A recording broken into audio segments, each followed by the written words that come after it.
Jay-Z and Beyonce's past is back to haunt them. We were warned that big-name celebrities were going to be called out over the course of Diddy's trial, and it seems that started with Jay-Z being named in a suit. It was originally filed back in November, but at the time it was just Sean Combs, aka Diddy, that was named. The others were simply referred to as Celebrity A and B. The woman that has filed the suit has requested that she remain anonymous, so she is known as Jane Doe during the proceedings. The lawsuit alleged that Diddy and an unnamed additional male celebrity harmed Jane Doe inappropriately, while another, also unnamed, female celebrity watched. The plaintiff's story in the lawsuit was she attempted to sneak into Radio City Music Hall in 2000 for the MTV VMAs, but when she was unsuccessful, she ran into Diddy's driver. The driver told her to come back after the show, and when she did, he drove her to a large white house with a gated U-shaped driveway. The plaintiff further claims that upon entering the home, she was presented with a non-disclosure agreement and asked to sign. Once inside, she claims there was widespread use of substances, and when handed a beverage, they were in there too. In a bid to find somewhere safe to rest, the plaintiff claims she entered an empty bedroom, and it wasn't long after she entered that the trio of celebrities allegedly followed. It was then that the multiple transgressions happened, ultimately halting when the plaintiff struck Diddy in the neck. She was able to eventually escape the house and return home, but the night left its mark. As reported by the Daily Mail, the lawsuit claims that the plaintiff fell into a deep depression which continues to affect every facet of her life. Diddy continues to assert his innocence. The Daily Mail obtained photos from this night that included music artist Jay-Z, who is now officially named in this suit. I recently covered this lawsuit in another video back in November. Leaked Diddy party photos of Jennifer Lopez will change everything. At the time, the lawsuit only named Sean Diddy Combs. The other parties were simply unnamed celebrities. That has obviously changed. Jay-Z's name has been revealed. However, we still don't know who the female celebrity was. There are 1,001 theories, of course, because that's what the internet does, but we still don't know for sure. So to clarify, just because I mentioned J-Lo a second ago, she was not named in the suit. That is the focus of this video. However, with the knowledge that we are still missing one piece of the puzzle, and that originally Jay-Z was unnamed, it begs a couple of big questions. Why did she only name Diddy originally and wait to release Jay-Z's name, and why hasn't the female celebrity's name been released either? Only Jane Doe and her legal team know for sure. However, Jay-Z has given us some clues on his end. He claims that before his name was added to the mix, his lawyer received a letter about the suit. Allegedly, the letter was intended to blackmail him. It was described as a pre-litigation demand letter. The rapper claimed that he was asked for money, but Jane Doe's legal representation, Tony Busby, claimed that she asked for mediation and never sought financial gain. Busby did respond to Jay-Z's claims in an amended complaint. This time, he accused Jay-Z of conspiracy of harassment, bullying, intimidation against plaintiffs' lawyers, their families, employees, and former associates in an attempt to silence plaintiff from naming Jay-Z. So from all that, it's looking like Jay-Z's name was initially kept in the dark because they were trying to work things out behind closed doors,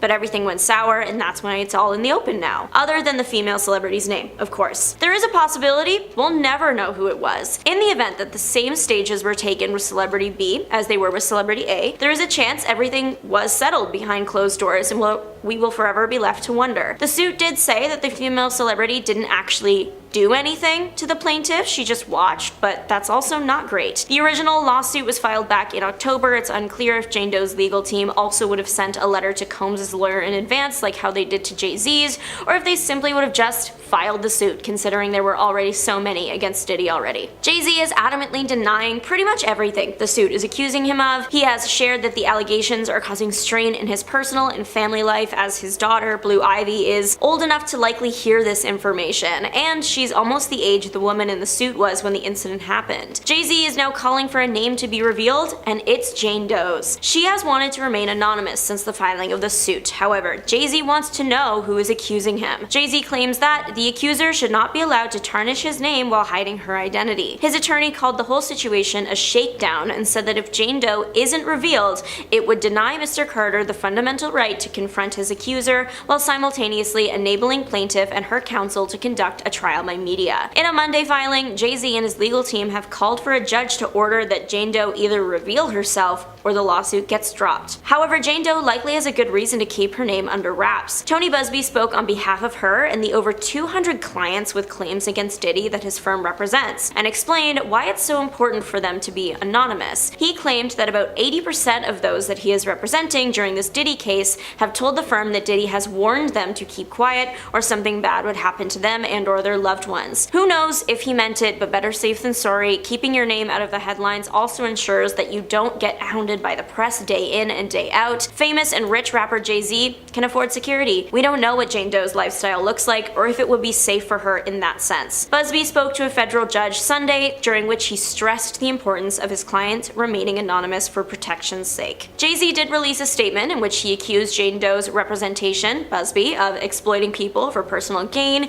He called the claims against him idiotic, and if there weren't young people involved, laughable. But somehow, this all gets even more dramatic. Buzbee shared that he actually expected Jay-Z to attempt to unmask Jane Doe and would be filing a response when the time was right, which will probably be soon. But he also dropped another bombshell claim just to shake things up. Apparently, Buzbee was sued in November by an unnamed celebrity. We know it was a man because they sued under the name John Doe. Since the first filing with Diddy's name happened in October, the timeline would line up for Buzbee to have enough time to contact Jay-Z's lawyer and then for them to sue in response. Of course, this is all alleged as Buzbee doesn't even know who it was, so I certainly won't pretend to know for sure either. Buzbee did relate this case to the one making the headlines now, saying, "He sued me under a pseudonym but files a motion to reveal the victim." Despite the high-profile nature of this case, Jay-Z is still out making public appearances. He was spotted on a red carpet shortly after the news broke of the incident from the early 2000s. The red carpet in question was Disney's Mufasa. The live-action prequel to The Lion King stars Beyonce and their daughter Blue Ivy, so that is why he was there to support his family. It is his daughter's big day. However, considering the circumstances, many people have shared online that they think he should not have gone, or at least stayed off the red carpet, that maybe he should have sat this one out. One ex-user said that the rapper had nerve showing up like that, another agreeing with the response, "No shame." Another popular rapper is even lending his keyboard to the drama. 50 Cent has been closely following the Diddy allegations and case and commenting at every chance he gets. Having Jay-Z roped into it all now, it was only a matter of time before a post hit Instagram. The post has since been deleted, but of course, there are screenshots. He posted a picture of the family on the red carpet with a caption directly referencing the allegations against Jay-Z. It basically said, "Oh, I got accused of this really awful thing, time to go to the movies." That's like a very PG translation of the actual caption. Truly, it seems the public loves 50 Cent for keeping it real and never shying away from throwing in his 2 cents, or should I say 50, a bad joke for me, but he does have a lot to say at all times. One ex-user even said that at this point, 50 Cent is the only trustworthy news source. He's even helping create a Netflix documentary about this whole situation.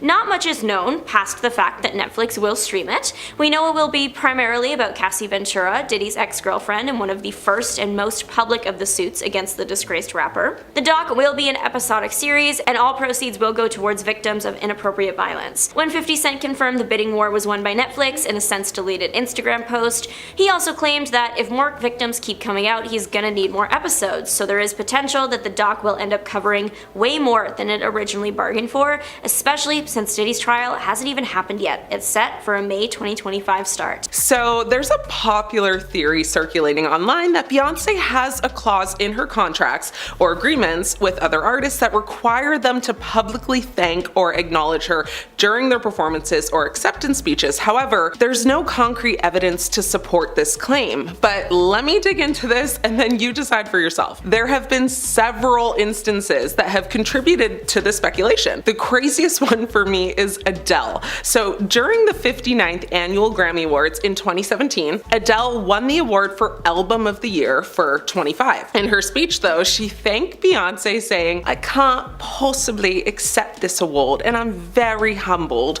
and I'm very grateful and gracious, but my artist of my life is Beyonce. And this album to me, the Lemonade album, was just so monumental and so well thought out and so beautiful and so soul-bearing. And we all got to see another side to you that you don't always let us see, and we appreciate that. And us artists here adore you. You are our light. And the way you make me and my friends feel, the way you make us stand, and the way you make us want to do better. I love you. I always have, and I always will. Her heartfelt tribute to Beyonce sparked a standing ovation and praise from the audience. And while many interpreted it as a strong gesture of admiration, respect, and solidarity, many thought it was just strange and frankly too much. Get this though, it gets like astronomically weirder because she then went on and broke her Grammy in half to give to Beyonce, like the other half, like a real Mean Girls crown moment. Like dedicating your whole speech to someone else is already nasty work, but like breaking your Grammy, at that point, girl, just go ask her to be your mom. And did, because she actually also said at the end of her speech that she wants Beyonce to be her mom. Moving on, so at the 2023 Grammy Awards, Lizzo took home Record of the Year for About Damn Time and was met with massive applause from the crowd. During her acceptance speech, she went on to address Beyonce. She said her sister helped her get out of literature class in the 5th grade to go see Beyonce perform. She followed it by saying, and she sang that gospel medley, and the way she made me feel, I was like, I want to make people feel this way with my music, so thank you so much. You clearly are the artist of our lives. Beyonce seemingly was brought to tears and the crowd to their feet cheering, but this wasn't as intense as Adele, but still, nonetheless, it fed into the theories that Beyonce forced her to do this. At this point, I'm ready to say thanks to Beyonce myself. Although this next incident is a little different, it's still so absurd and has been talked about millions of times throughout the years, so I want to touch on it briefly. Yes, the 2009 MTV Video Music Awards incident between Kanye West and Taylor Swift. In case you've been living under a rock, allow me to quickly give you some context. So, West storms on stage and interrupted Swift's acceptance speech for You Belong With Me by taking the microphone out of her hand and saying, yo, Taylor, I'm really happy for you, I'm gonna let you finish, but Beyonce had one of the best videos of all time. This incident is considered to literally be one of pop culture's biggest moments in history. But the theories around it years later are very interesting. A viral TikTok conspiracy theory suggests that Kanye stopped Taylor from being influenced by Diddy, but there's no proof to that, of course, but many think also it was just Kanye being Kanye, but some think Kanye's interruption was intended to protect Swift from being involved with Diddy. He was apparently trying to create a rift between Beyonce and Swift, as she had close ties with Diddy at the time. Now, many TikTok users believe West knew about Diddy's allegations of preying on younger artists and wanted to keep Taylor Swift away from him and Beyonce's influence. One Twitter, or X user, attempted to explain the theory and wrote, "This Diddy thing is making people go insane. The conspiracy theories got me weak. They saying Beyonce was gonna unalive Taylor Swift, so Kanye saved her when he interrupted her on stage. But hey, I've never seen so many positive Kanye comments in a while, so a win is a win." Another user wrote, "Now I see it. He's not angry at Taylor, he's stressed. You people, listen now, search up how many artists were saying that stuff for Beyonce." And because Kanye knew what was going on, he said it to protect her just in case. And that wax figure, it was all for publicity to make up beef so the true dark reason won't see the light. Of course, there's absolutely no proof that supports these claims, but it is food for thought, right? The most recent viral thanking of Beyonce incident happened at the People's Choice Country Awards, where Shabuzi, who's known for his hit song titled A Bar Song, which by the way skyrocketed to the Billboard Hot 100, making a milestone for the artist who is actually known for blending country and hip hop. When he accepted his award for Best New Artist of 2024, during his speech, he went on to thank several people, but upon concluding it, he said, and I quote, "Thanks for you, the Empire, for being the best independent label partner any artist could ask for. And thank you, Beyonce, you're amazing." His lack of elaboration left some fans wondering why he said it at all. The simple "you're amazing" leaves so much to discuss. How is she amazing? What has she done for you? Why are you thanking her? He really made it so short that it was the perfect potion to add to the cauldron of TikTokers believing that these celebs are forced to thank her, and one person even said it's like he gave that whole speech, remember last minute that he has to thank Beyonce or else. Thanked her quickly to save face and then walked off stage. And the scary part about all these people thanking Beyonce is when they do, they look like they're terrified. And what these TikTokers are saying is that Beyonce wields so much power that anyone who kind of treads on her turf is seen as a threat, and they've either got to bow down or they must be eliminated. Basically everyone who accepts an award, whether they're up against Beyonce or not. Now weirdly though, everybody has been thanking Beyonce over the years when they're not even associated with her. Some fans said, well, is there any evidence pointing to the people being unalive due to not bowing down to Beyonce? Someone actually pointed out that one person who didn't thank Beyonce when she won a Grammy was Amy Winehouse.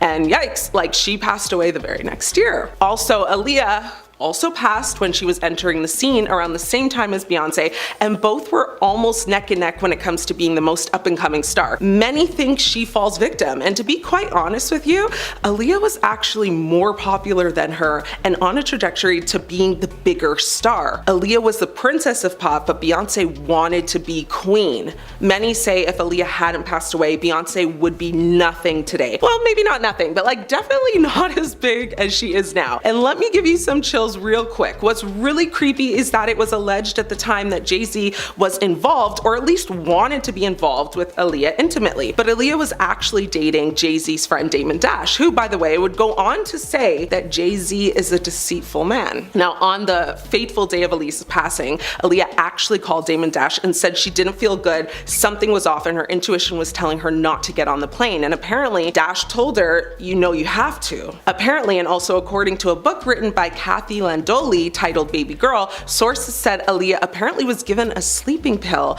and carried onto the plane like unconscious before the fatal crash even happened. But what's wild is that Aaliyah was super hesitant to get on and even knew the plane was over limit and knew the plane would struggle to handle 8 passengers with her bodyguard who weighed alone over 300 pounds. She continued to protest, and that's when she was given the pill to basically calm down. So let that run a chill down your spine. It's crazy to think that so many people who have passed on had some sort of tie to Beyonce and Jay-Z, but also that so many people to this day continue to fear Beyonce and her power. What are your thoughts on all of this though? Is this just a bunch of conspiracies, or are these TikTokers like really onto something? Have you thanked Beyonce today? Jay-Z and Beyonce have a 12-year age gap, and they met when Beyonce was really young. Now it seems like the couple can't make up their minds about how old she was when they met. Not to mention, whenever Jay-Z is asked about their first time meeting, he gets extremely nervous. Now Jay-Z has a history of going for younger girls, so it really has people wondering if they're lying about when they met to make Jay look less creepy. Not to mention that he's very possessive over her.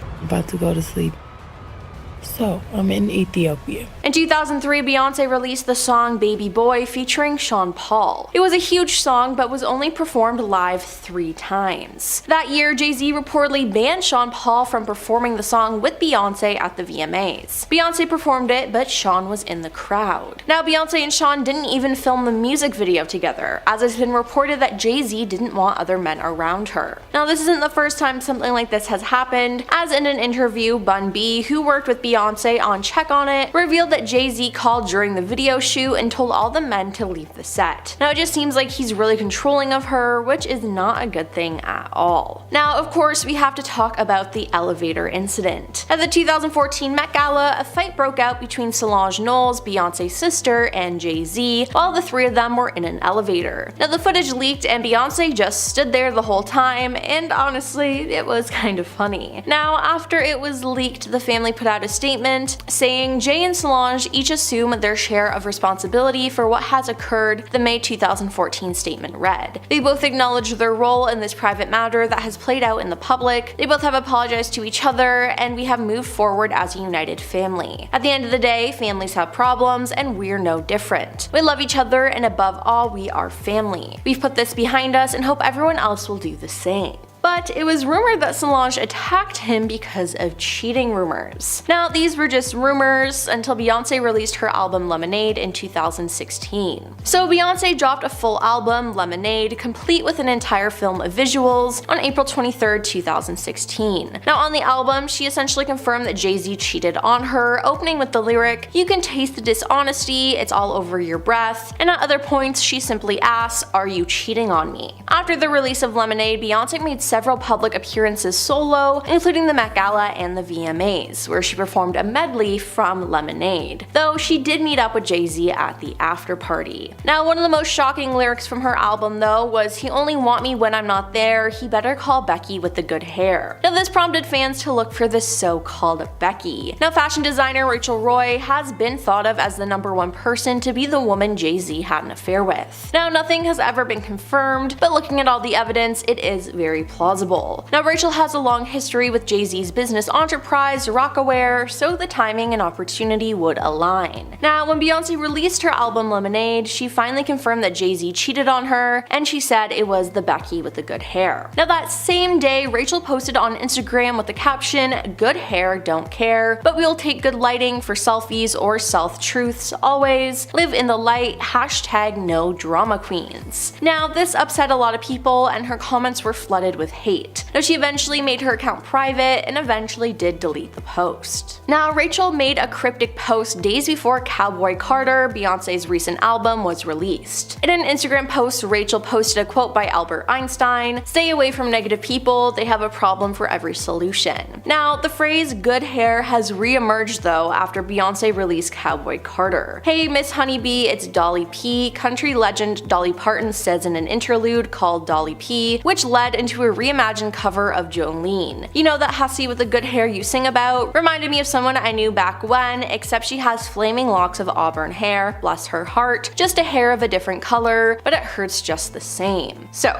is Rachel so-called Becky? A lot of people think so. Then, in 2017, Jay-Z admitted to cheating on Beyonce, he just didn't say with who. He told the New York Times Teen magazine, "You know, most people walk away, like the divorce rate is like 50% or something because most people can't see themselves," he said. "The hardest thing is seeing pain on someone's face that you caused, and then you have to deal with yourself. So you know most people don't want to do that, you don't want to look inside yourself, and so you walk away." Now, the couple eventually worked through everything and are still together today, but with breaking news of Jay-Z committing crimes with his friend Diddy, will Beyonce stand by him? Earlier this month, Jay-Z and Diddy were named as defendants in a civil lawsuit that accused them of taking advantage of a girl who identified as Jane Doe, who claimed that the incident happened at an MTV Video Music Awards after-party in the year 2000. When the lawsuit was originally filed in October in the Southern District of New York, only Diddy was listed as defendant. It listed a male and female celebrity, but the names were not revealed. It was then refiled by Texas-based attorney Tony Busby on December 8th to include Jay-Z. Now, in addition to denying the accusations, Jay-Z has since asked the court to dismiss Jane Doe's civil lawsuit for lack of subject matter jurisdiction due to the plaintiff's lack of standing. Now, Jay-Z's lawyer Alex Spiro is setting the record straight on his client's relationship with Diddy though. Mr. Carter has nothing to do with Mr. Combs' case or Mr. Combs. They knew each other professionally for a number of years, he told Us Weekly and other reporters during a roundtable with press on Monday, December 16th at Roc Nation's New York City offices. Just like in all professions, people know each other. At the music awards, they support each other. If you go to the NBA All-Star game, they support each other. That's how professions work. There's no closer association between any of them. That's also a matter of fiction. Now, he also gave a presentation with slides detailing alleged holes in the accuser's story. It's obvious to everyone that Mr. Carter did not do this, Alex said. Obviously, Jay-Z did not do this, but what I want to do today is just sort of walk you through some of this so that you can see the truth and you can see what happened yourselves. You can see here now that this is starting to unravel and the truth is coming out, he alleged, adding that the lawsuit attacks a man with the integrity of Mr. Carter. Now, days after refiling the lawsuit, Jay-Z attended the movie premiere of Mustafa, The Lion King, which his wife and daughter have roles in. Now, this shocked a lot of people that he was out in public already. Sources with direct knowledge told the Post post that before the allegations, it was rumored that Jay-Z and Beyonce were not planning to attend the premiere. However, they appeared to have a change of heart after the lawsuit. Beyonce forced Jay-Z to go to the premiere last night, an insider told DailyMail.com. They are working with a crisis specialist who is advising them on how to handle this. Beyonce believes the best way is to face it head on, and that's what they did. Disney, though, had other feelings, as an insider revealed that there was hesitation on the Disney side regarding the best way to handle it given the events from the lawsuit. But at the end of the day, it was Beyonce's call and she wanted to support her husband. So,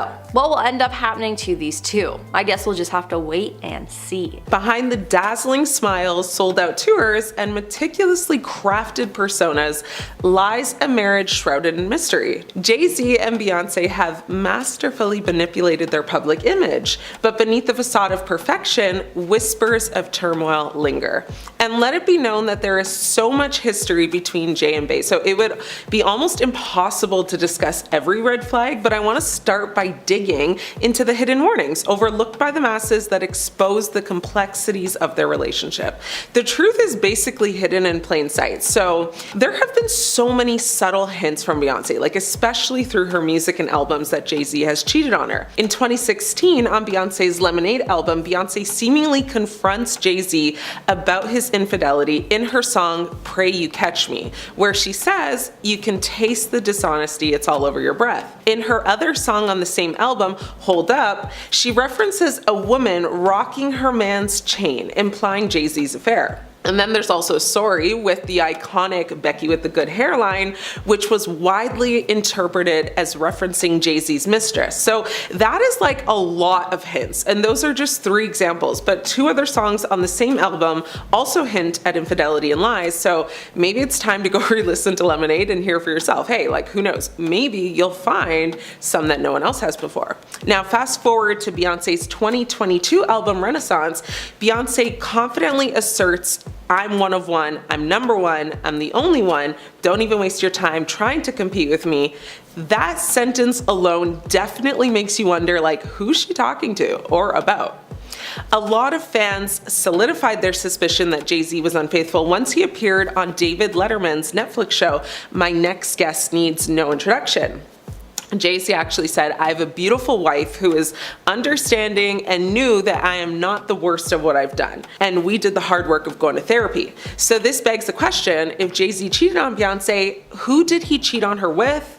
And there has actually been like a lot of theories, like Rita Ora, Rachel Roy, Gwyneth Paltrow, but they've all denied meddling in the rapper's marriage.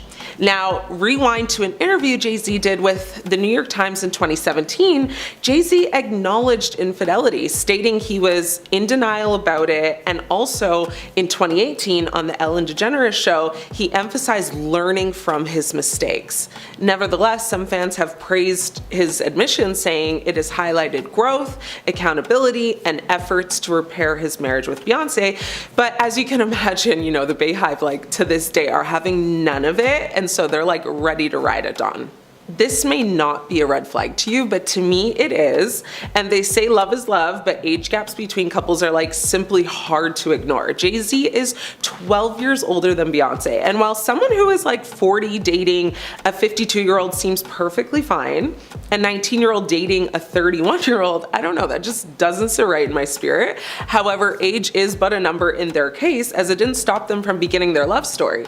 Like, the icky part for me though is that Jay-Z had eyes for Beyonce when she was just 18 years old.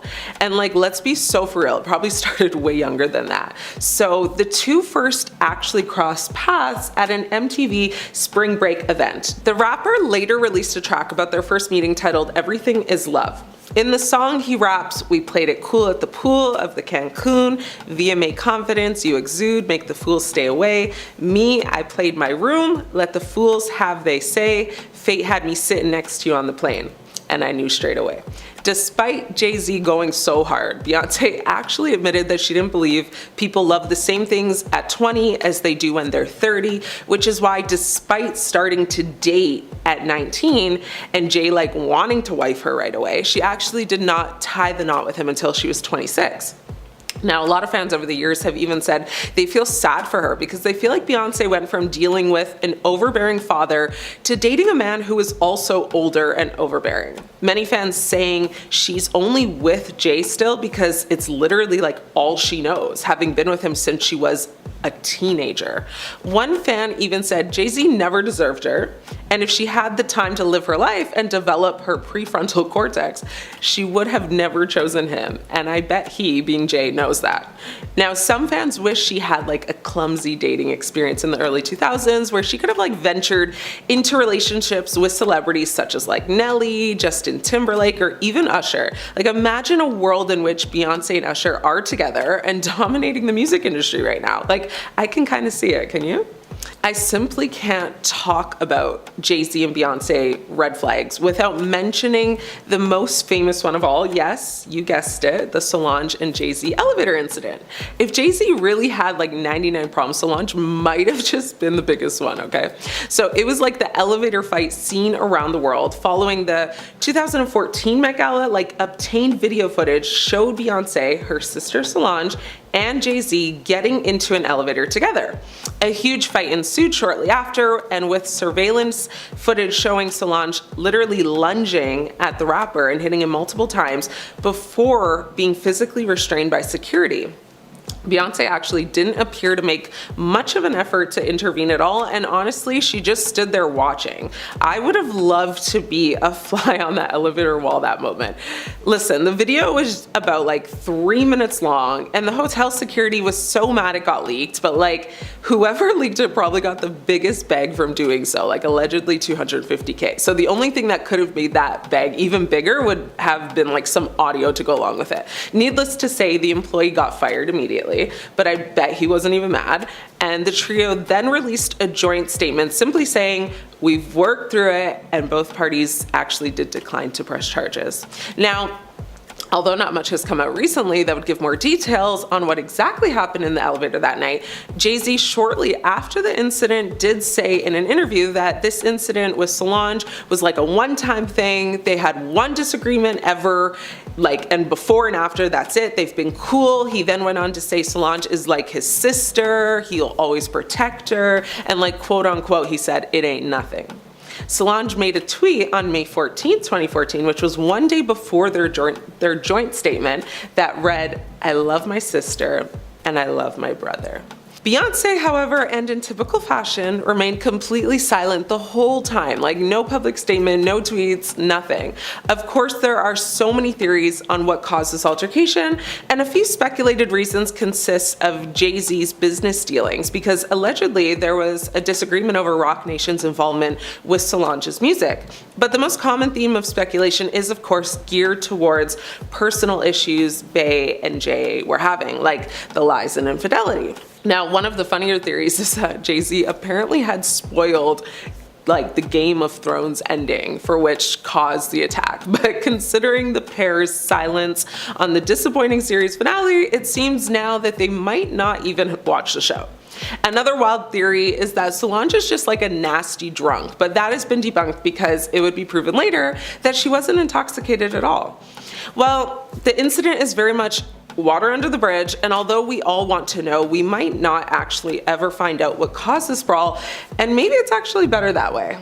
Jay-Z and Diddy were once referred to as hip-hop royalty to this day, and despite all the controversies, many still give them that title. The rappers both rose to fame in the 90s and have maintained a very close friendship over the years. After both beating jail time in 1999 for their involvement in separate crimes, the duo are now facing more legal allegations. In 2024, a woman accused the rap legends of essaying her at a house party in 2000 when she was just a young woman. Now, both Combs and Jay have denied the allegations, but was the 1999 incident just a big red flag for worse to come? In December of 1999, Jay was arrested and charged with attacking Lance Riviera during a heated argument in a Manhattan nightclub. Lance is a record producer and music executive who began his musical career when he met neighborhood rapper Christopher Wallace, better known as Biggie Smalls. After hearing Biggie perform, Rivera offered to finance his musical career, and that opened the door to sort of more connections in the industry. Jay-Z turned himself into the police for the incident and was placed under arrest before being released on $50,000 bail. Jay initially pleaded not guilty, but later copped out to third-degree battery in exchange for 3 years probation. In his 2010 book, Decoded, Jay spoke about the incident, admitting that he angrily approached Rivera but wasn't responsible for the attack. Now, fast forward to May 2023, Rivera said Jay was not the one who attacked him, telling DJ Vlad, "I don't know where people got Jay-Z attacked me from, because if anybody knows Jay-Z, Jay-Z's a nice guy." He went on to say, "I ended up getting surrounded by a bunch of people. It was probably like 10 weapons that I knew of, and I ended up getting hurt." Rivera confirmed that Jay-Z was there and that they had had a conversation right before he got hit in the head with a champagne bottle. Now, many fans have speculated whether Jay was really responsible or if Rivera lied back then or is maybe lying now. Now, one friend at the party, Chris Scotti, he said that he thought Jay punched Rivera and was actually shocked to see it. However, many people think that Rivera is getting paid now to say Jay actually never did it, and that saying things like Jay is a really nice guy is a way to help Jay's image right now, since it's been quite damaged recently. So some people have even speculated that Jay's paid Rivera to say these things now. Rivera has said for the record that everyone who was there has a different story on what actually happened, but only me and Jay know what really went on. To me, that kind of leaves things unanswered. Like, I hear what you're saying, but I don't feel you though. Something is off, right? Now, fast forwarding back again to October 2024, Going as Jane Doe, the woman previously mentioned, filed a lawsuit accusing Combs and an unnamed male celebrity of essaying her at a party. Now, 2 months later, the plaintiff amended the suit to include Jay-Z's name as the male celebrity who also essayed her. According to the revised lawsuit, the woman alleged that she began to feel lightheaded after consuming a drink at the party and went to lie down in a bedroom. Shortly after, the plaintiff claimed both Diddy and Jay entered the room and allegedly began to remove her clothing and held her down, while Combs allegedly essayed her as an unidentified female celebrity watched. Now, Jay aggressively denied the allegations he described as heinous, and on December 8th, 2024, writing a statement that the victim's attorney, Tony Busby, was trying to blackmail him with the lawsuit. This lawsuit has definitely brought up Jay's past lawsuit, and many people online have said we should have taken the first one as a red flag for more to come. Did you know Beyonce fired her father as her manager? Well, if you didn't, now you do. Beyonce is a diva, no doubt, and a lot of choices she's made has been questionable to say the least, but some have raised some alarm bells because many critics have looked at them as red flags, this one being no exception. Beyonce fired her father, Matthew Knowles, as her manager back in 2011. Now, Beyonce's father has overseen her career since she first auditioned for gigs as a kid and a teenager. Now, while the singles mother Tina was her stylist, Matthew managed his daughter's whole solo career in years, and as a member of her R&B group Destiny's Child, he even actually started the original girls group, which he named Girls Time, when she was just 8 years old. Now, Beyonce explained her decision at the time, saying that she was only ending their business relationship and that she still loved and was grateful to him. She said, "I grew up watching both he and my mother manage and own their own businesses. They were hardworking entrepreneurs, and I will continue to follow in their footsteps." Her father was accused, though, of stealing money from Beyonce by Live Nation, which was revealed in court documents in 2011. Now, these allegations prompted her legal team to conduct an audit in October of 2010, which apparently concluded Knowles had taken funds. Knowles denied the allegations and has requested a judge to ask Live Nation the rationale for its claim. The 60-year-old has suggested that promoter was trying to win a larger share of Beyonce's tour revenue. Knowles said he was replaced with a former Live Nation executive. Live Nation have reportedly declined to comment on the issue, and he denied the accusations, and he actually took his daughter's former concert promoter to court, claiming Live Nation soured his relationship with Beyonce by making false statements about him. Matthew insisted this was just a business decision and unrelated to the family drama. He went on to say, "We mutually agreed to part ways in terms of me managing Beyonce, as my focus is in the investment of Music World's Entertainment's growing gospel and inspirational music division. Because of the success of of these artists, my focus has to be on gospel now. Beyonce's relationship with her father is also explored in her 2016 album Lemonade. In the section titled Accountability, Beyonce questions potential power struggles she may have had with her father. She also has a song called Daddy Lessons on the album, in which she sings about being taught how to be hardworking or a hardworking young woman. Now, this whole incident caused many fans at the time to question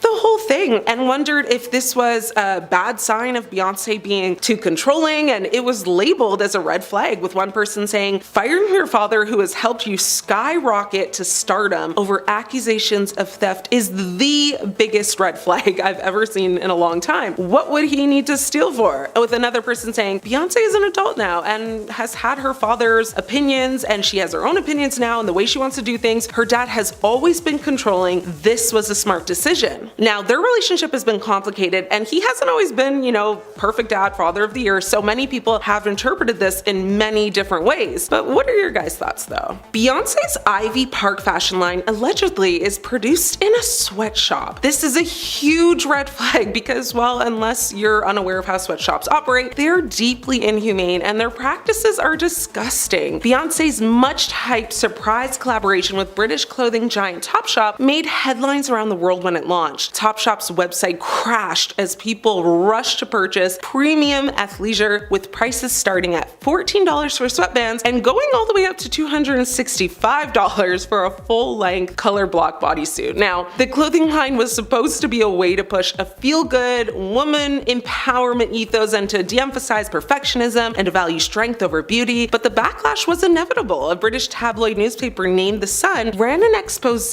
describing the Sri Lankan garment workers making the range as sweatshop slaves, earning just 64 cents an hour. Now, reporters visited the site and one sewing machine operator said that she was unable to survive on her basic wage of 18,500 rupees a month, which is about $126. The newspaper claimed average seamstresses earn about $7 a day and acknowledged that workers at the factory were still being paid above the legal minimum wage of 13,500 rupees a month. But what is being described by The Sun is that it looks like a severe case of exploitation bordering on slavery. The reporter highlighted particular concerns, including low pay and limits on the women's movements at night by locking them into their accommodation. Like, the workers reside on site and are subject to curfews, which is odd. A spokesperson for Ivy Park said, "Ivy Park has a rigorous ethical trading program. We are proud of our sustained efforts in terms of factory inspections and audits, and our teams worldwide work very closely with our suppliers and their factories to ensure compliance. We expect our suppliers to meet our code of conduct, and we support them in achieving these requirements." Beyonce hasn't directly spoken out, of course, about all of this, and it's caused a lot of concern from her fans. We are in 2024, girl. Time to start paying people better, am I right? A big red flag that has been brought up many times from Jay-Z and Beyonce's past is their big age gap. When we think of Hollywood power couples, we think of Jay-Z and Beyonce. In fact, the two have been together for so long at this point, it's like hard to remember a time they weren't. This leads to the question though of how long the two have actually been together and when exactly they started dating. Now, the current age difference between the two now would actually not raise any red flags because she's 43 and he's 55, but the red flag was drawn years ago when the two met when Beyonce was just 18, which was probably somewhere between 1999 and 2000. Now, Jay-Z was 30 at the time, but Beyonce has spoken before about how the two stayed friends for a while before things turned romantic. She said in an interview with Oprah, "We were friends first for a year and a half before we went on any dates, and though the two would go on to marry, they actually waited until 2008. Not just because of their 12-year age difference, but because according to Beyonce, she told 17 magazine at the time, "I really don't believe that you will love the same thing at 20 as you do 30. So that was my rule. Before the age of 25, I would never get married. I feel like you have to get to know yourself, know what you want, spend some time by yourself, and be proud of who you are before you can share that with someone else." The power couple quickly began working together professionally, starting with Jay-Z's 2002 track Bonnie and Clyde, followed by Beyonce's smash hit Crazy in Love. As suggested by the song title, it was inspired by Beyonce's deep affection for Jay-Z. Their personal lives often influenced their music, becoming a reoccurring theme throughout their relationship. Now, however, they managed to keep their 2008 wedding ceremony completely private private. Many fans have said they feel bad that Beyonce wasn't given a chance to date around and explore her options because she likely felt pressured into being with Jay, and because that's all she knows, that's why she stayed. Fans today have said that back in the day, age gaps were not talked about enough because they were so normalized, like not only in Hollywood but also just in society. And the reality, which might shock a lot of y'all, is that the age gap between Beyonce and Jay-Z is the same age gap between Mr. Kelly and Aaliyah. But no one wants to talk about that, and we won't get into how Jay-Z was initially going after Aaliyah. That's a story for another time. Now, the inconsistencies around the actual numbers have always been a hot topic though, because in 2007, in an interview with Charlie Rose, Jay-Z said he met Beyonce 10 years ago, which would have meant 1997. But Beyonce said she was 18 when they first met and 19 when they first started dating. Beyonce was born September 4th, 1981, so this would actually put their first encounter in late 1999 or early 2000s. Now, many fans have come out and said that Jay and Bey are definitely lying, and she was definitely underage when he was first pursuing her, and they've been doing nothing but lying about it for years to protect their images. Many fans have said she was groomed, and in a popular video that's been watched millions of times, you see Beyonce standing next to Jay saying, "You taught me how to be a woman, you taught me how to be a leader, you taught me how to be a friend, you've given me so much in life." Many people said that he should not have taught you how to be a woman, and that video was like giving predatory vibes. Beyonce's rise to fame began at a young age. We all remember her hit R&B group Destiny's Child that her father and ex-manager Matthew Knowles created back in the 90s that skyrocketed Beyonce into stardom. So who would have thought that with her wide range of exceptional vocal talents that she would ever be caught lip syncing, right? I certainly didn't, and I know millions of others didn't. So that's exactly what happened though, and not only did it happen, but it happened at President Barack Obama's second inauguration in 2013. Beyonce was invited to perform the national anthem, being the Star-Spangled Banner, which would be watched by millions of people around the world, no biggie. Now, many assumed at first, of course, that she was in fact singing live. However, it was later revealed that Beyonce had lip-synced the entire performance, actually singing along to the pre-recorded track of the anthem. Now, the news sparked a heated debate, with some critics accusing Beyonce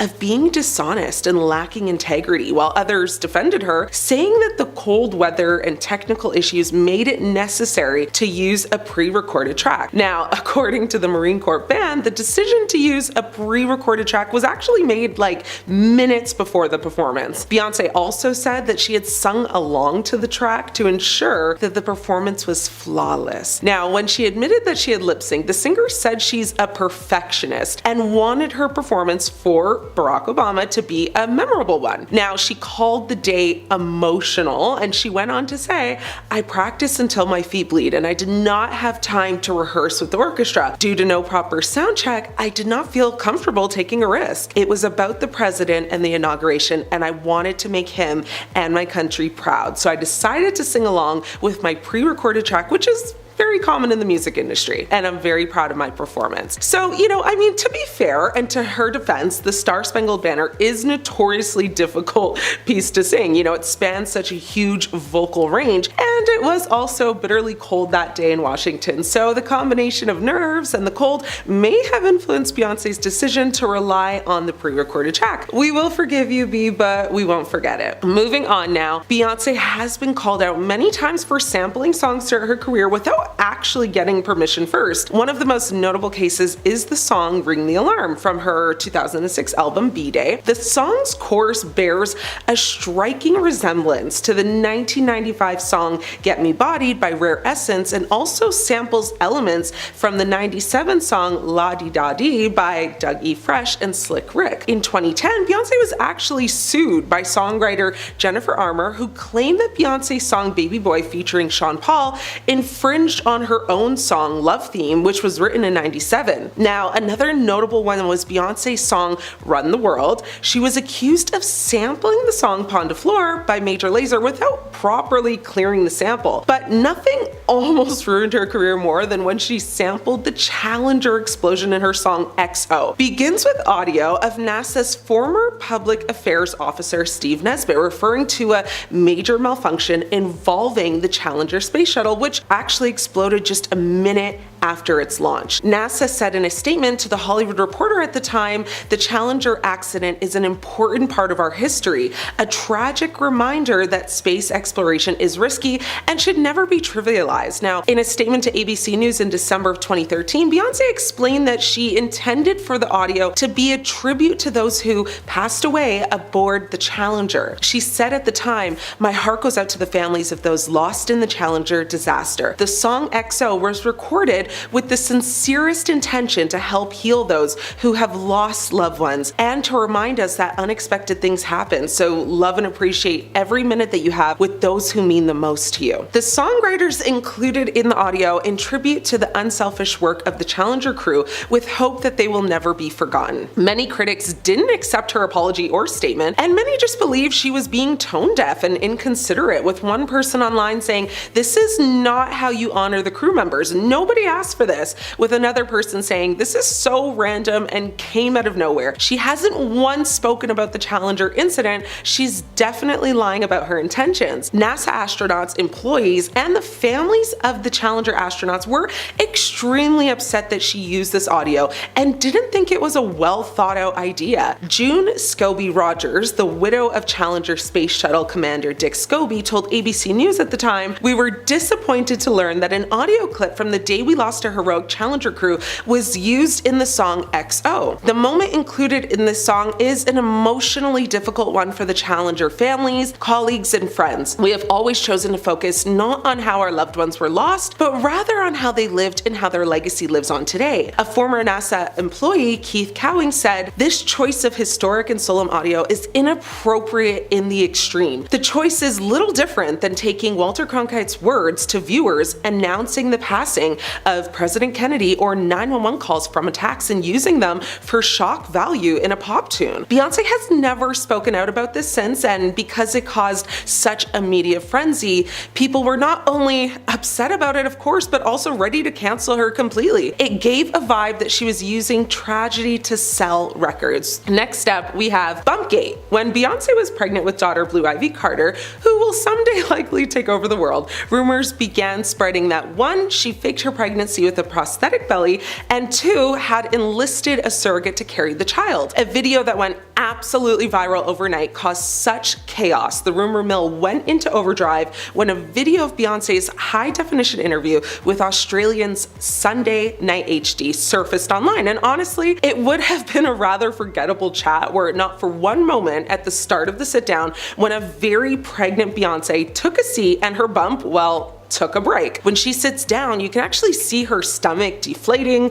crumpling, and folding in on itself, however you want to describe it. Stills and slow-mos of the seemingly disappearing bumps circulated by the dozens, and conspiracy theories around as to the curious behavior of her baby bump. Was Beyonce wearing different sized bellies to throw off the press as to how far along she was? Had she and Jay-Z gone the surrogate route and her seemingly deflating baby bump proved it, or was it something else entirely? Beyonce's publicist Yvette Noel Schur was quick to shut down the conspiracy theories of the masses, telling E! News that sites and rumors suggesting that Jay-Z's better half is wearing a prosthetic or otherwise faking her baby bump are foolish. Beyonce addressed it only once, saying, "That was crazy. It wasn't hurtful. It was just crazy. Where did they come up with this?" Now, Wendy Williams discussed the incident on her talk show and actually had 2 of her staff members who were pregnant at the time, with one of them being due like the same month as Beyonce, sit down in very similar dresses to see if their belly, or I guess fabric, folded in the same way. Both did not, and so that also drew a lot of attention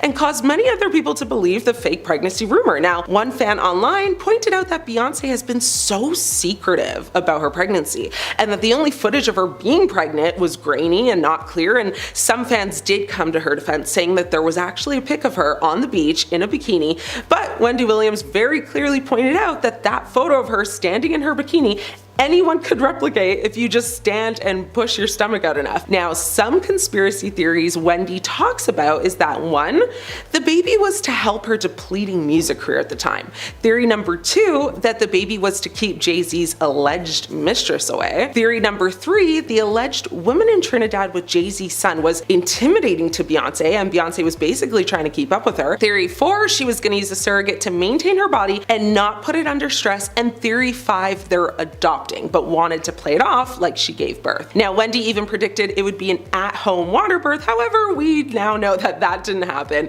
as Blue Ivy was born at Lenox Hill Hospital in Manhattan, New York on January 7th, 2012. The dark side of power and being privileged. From attacking a record executive Lance Rivera at a nightclub and Jay-Z pleading guilty to his early struggles on the streets of Brooklyn to now being exposed by Diddy in prison, also there was a very serious elevator incident that was captured on camera, and you will not believe what Jay-Z did. We have that for you in this video. So these are things Jay-Z has tried to pay to keep things quiet. Jay-Z mistress. Jay-Z's PR team was able to suppress this story. Jay-Z has publicly acknowledged infidelity in his marriage to Beyonce. What's crazy is the person who he cheated on Beyonce with hasn't been 100% confirmed. Jay-Z just paid for this to go away. In his music, Jay-Z has addressed infidelity in his music, particularly in his album 444, where he openly acknowledged his mistakes and the impact they had on his relationship in interviews. While not always explicitly stating the details, Jay-Z has spoken about the challenges he and Beyoncé faced in their marriage and the importance of therapy and communication in overcoming those challenges. Beyoncé came out with an album and released a bit of information about who this woman might be. The album features lyrics that strongly suggest Jay-Z's infidelity, including the line, "He only want me when I'm not there." The phrase "Becky with the good hair" became a cultural phenomenon, with fans speculating about the identity of the woman involved. Rachel Roy. Fashion designer Rachel Roy was widely rumored to be Becky after she posted an Instagram message that seemed to allude to the lyrics in Beyoncé's song, the elevator incident that seemed to just disappear.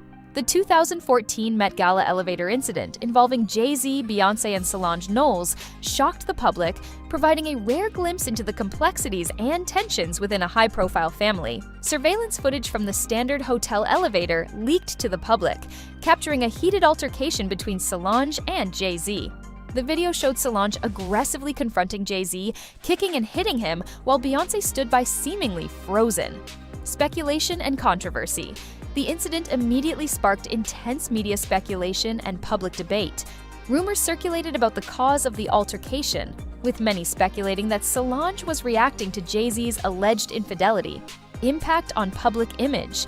The incident significantly impacted the public perception of the couple, raising questions about the stability of their marriage and the dynamics of their relationship with Solange.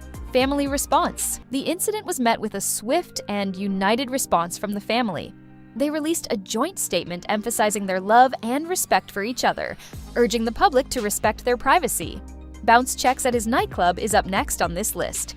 In 2003, Jay-Z's nightclub faced legal troubles when two companies filed separate lawsuits, claiming they were owed a combined total of $46,000 in unpaid bills. These companies alleged that they had received rubber checks from 21's Inc., the company that operated Jay-Z's nightclub. One of these companies, Ronald Mark Associates, was owed $18,000 for manufacturing 30 custom tables for the nightclub. Despite receiving a $5,000 down payment, Ronald Mark Associates was still owed a significant portion of the total amount. These lawsuits highlighted potential financial challenges faced by Jay-Z's business ventures at the time. But with everything else on this list, Jay-Z paid for this all to go away. With Jay-Z being worth around $2.5 billion, he can easily pay off people to hold on to his darkest secrets. With his best friend in prison being Diddy, he doesn't have anything else to lose. Diddy is ready to expose Jay-Z and reveal everything. This lawsuit against Jay-Z alleges a pattern of exploitation, hinting at a culture of abuse that may have been concealed beneath the glamorous facade of exclusive industry gatherings and high-profile events. LeBron was the one that said, "Nothing like a Diddy party." The legal battle is ongoing. Jay-Z will pay tens of millions of dollars if he has to make this all go away. I am sure Jay-Z will pay $100 million if that keeps himself out of prison. With the current lawsuit, both parties are vigorously defending themselves against the accusations. Jay-Z has already asked the judge to throw this case out, but the judge said no. So Jay-Z hired the best lawyers to get out of this and stay away from prison. Jay-Z is represented by Alex Spiro, a prominent attorney known for his work with high-profile clients in the entertainment and sports industries. Alex Spiro is a partner at the law firm and has represented numerous celebrities in legal matters, including LeBron James, in various legal disputes and business ventures, Colin Kaepernick in his legal battle with the NFL, Travis Scott. In the wake of the Astroworld tragedy, Alex Spiro is known for his aggressive legal tactics and his ability to navigate complex legal challenges, which pretty much means if you pay Alex Spiro enough money, he can most likely make this go away. This lawsuit will be very costly and could go on for a while. There will have to be expert witnesses. Both sides may need to engage expert witnesses, such as forensic accountants, investigators, and reputation management specialists, further increasing legal expenses. The discovery phase of the lawsuit will likely involve extensive document production, depositions, and interrogatories, all of which require significant time and resources. Public relations costs. Both Jay-Z and Diddy will likely incur significant costs for public relations and crisis management to mitigate the reputational damage caused by the lawsuit. Regardless of the outcome of the trial, there is a strong possibility of appeals, which can further increase legal costs and prolong the legal battle. From there, let me take you guys over to a 1999 nightclub incident where Jay-Z was involved in a physical altercation at a nightclub. Jay-Z seriously harmed record executive Lance Rivera, who had to go to the hospital with wounds. He pleaded guilty to a lesser charge of assault. This incident reportedly stemmed from an argument over the alleged unauthorized release of Jay-Z's upcoming album, Volume 3: Life and Times of S. Carter. Legal proceedings. Jay-Z was initially charged with second-degree assault, a felony. However, he later pleaded guilty to a lesser charge of third-degree assault. Sentencing. As part of his plea agreement, Jay-Z was sentenced to 3 years of probation. Jay-Z was able to avoid prison time, and now it's very hard to search for articles on this because Jay-Z has a very strong PR team that removes as much negative press against him. When you're rich, you can make things just disappear.